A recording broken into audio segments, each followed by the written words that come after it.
आप सभी शायद इंटरनेट का इस्तेमाल कर रहे होंगे, लेकिन क्या आप जानते हैं कि ये डार्क वेब क्या होता है? यदि नहीं तो आज की इस वीडियो में आप जानने वाले हैं। आज के समय में हमारी सभी एक्टिविटी, चाहे वो ऑनलाइन हो या कुछ चीजें खरीदना हो या किसी से बातचीत करना हो, सभी इंफॉर्मेशन के लिए हमें इंटरनेट के ऊपर निर्भर होना होता है। ऐसे में शायद आपको लगे कि आप वेब दुनिया के विषय में सब कुछ जानते हैं और शायद आपने प्रैक्टिकली सभी चीजों को भी एक्सप्लोर कर लिया है इंटरनेट पर, लेकिन आपको शायद ये जानकर शौक लगे कि हमें इंटरनेट के बारे में केवल 4% ही जानकारी है। हाँ, गूगल या हो या कोई दूसरा सर्च इंजन सभी केवल 4% तक ही कवर करते हैं और वहीं बाकी की 96% की वेब के बारे में हमें सच में कुछ भी पता और नहीं होता और ये एक आम इंसान के पहुंच से बहुत ही परे होता है। इसी बड़े अपहुंच हिस्से को ही डार्क वेब कहा जाता है, जैसे कि ऑनलाइन ड्रग्स की सेलिंग, पोर्नोग्राफी, हैकिंग और सभी प्रकार के इलीगल चीजों की हमारे नियम के खिलाफ है। वहीं से डार्क वेबसाइट और डार्क वेब को विजिट करना भी इलीगल होता है। इसमें हमारा देश भी बाकी देशों की तरह शामिल है। वहीं कुछ एंटी सोशल एक्टिविटी को छोड़कर ये डार्क वेब बहुत काम की भी चीज होती है। ये रहा आपके ऊपर कि आप इसे कैसे इस्तेमाल करते हैं और आपको डार्क वेब क्या होता है और ये कैसे काम करता है, इसके विषय में अधिक जानकारी देने की कोशिश करूंगा। तब आपको हमारे साथ बने रहना पड़ेगा। तो बिना देरी किए चलिए शुरू करते हैं।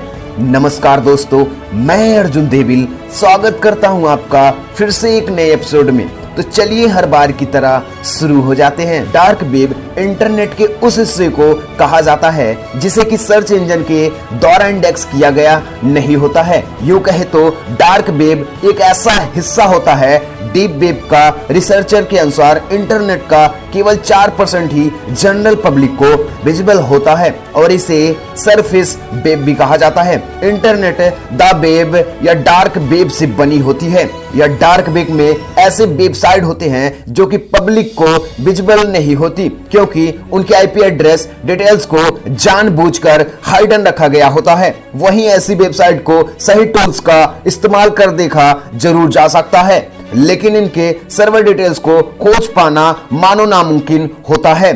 वहीं इन्हें पूरी तरह से ट्रैक कर पाना भी उतना ही कठिन होता है। डार्क वेब तक पहुंचने के लिए आप बहुत से एनोनिमिटी टूल्स का इस्तेमाल ले सकते हैं, जिनमें कुछ पॉपुलर टूल्स हैं जैसे कि टॉर, I2P या डार्क वेब बहुत ही पॉपुलर होता है, दोनों ब्लैक मार्केट और यूजर प्रोटेक्शन वाले लोगों के लिए, इसलिए इन्हें दोनों पॉजिटिव और निगेटिव एक्सेप्ट भी होते हैं। दोस्तों, अब बात करते हैं डार्क नेट मार्केट क्या होता है। वो इंडस्ट्री जो कि इन डार्क वेब में ही ऑपरेट होते हैं, उन्हें ही डार्क नेट मार्केट कहा जाता है। इनमें बहुत सी लीगल प्रोडक्ट्स की ब्लैक मार्केट भी होती है। वहीं पॉर्न, चाइल्ड ट्रैफिकिंग, गवर्नमेंट के सीक्रेट, डिफेंस सीक्रेट इत्यादि वो सभी कार्य होते हैं जिनका गवर्नमेंट्स और लॉ इंफॉर्मेशन एजेंसियां विरोध करती हैं। वहीं यहाँ आप क्रेडिट कार्ड्स नंबर भी खरीद सकते हैं। सभी प्रकार के ड्रग्स, गन्स, चोरी की पैसे, चुराई गई सब्सक्रिप्शन, सभी हैकर नेटफ्लिक्स अकाउंट,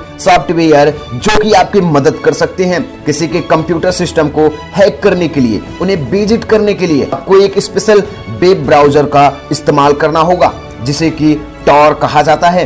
केवल इसी ब्राउजर से ही आप डार्क वेब की वेबसाइट को खोल सकते हैं। आपके गूगल या नॉर्मल सर्च इंजन से ये डार्क वेब नहीं खुलेंगे। अपने सिस्टम में वही डार्क वेबसाइट के एक्सटेंशन भी बहुत ही अलग होते हैं, जैसे कि ओनियन जो कि हाई एक्सपेक्टेड डोमेन नेम होता है। दोस्तों, कह सकते हो डार्क वेब एक अलग ही दुनिया है। दोस्तों, हम इंटरनेट पर केवल 4% ही यूज कर पाते हैं। 4% में ही कितने चीजें, कितनी बड़ी बड़ी वेबसाइट, कितनी सारी चीजें, एक्टिविटी होती रहती हैं। तो आप समझ सकते हो कि 96% कितना बड़ा और कितना भयानक होता होगा। दोस्तों, अगर आपको अभी तक नहीं पता था कि सिर्फ आप 4% इंटरनेट को यूज कर पाते हो, तो हमारी वीडियो को लाइक जरूर करना, साथ ही चैनल को सब्सक्राइब भी जरूर कर लेना, क्योंकि ऐसी ही इंफॉर्मेशन आपके लिए मैं लाता रहता हूं। अगर आप हमारे चैनल को सब्सक्राइब नहीं करते हैं तो आपके आने वाले बच्चे भविष्य में जरूर करेंगे। तो आज की वीडियो में बस इतना ही। मिलते हैं नई वीडियो में नई टॉपिक के साथ। तब तक के लिए जय हिंद।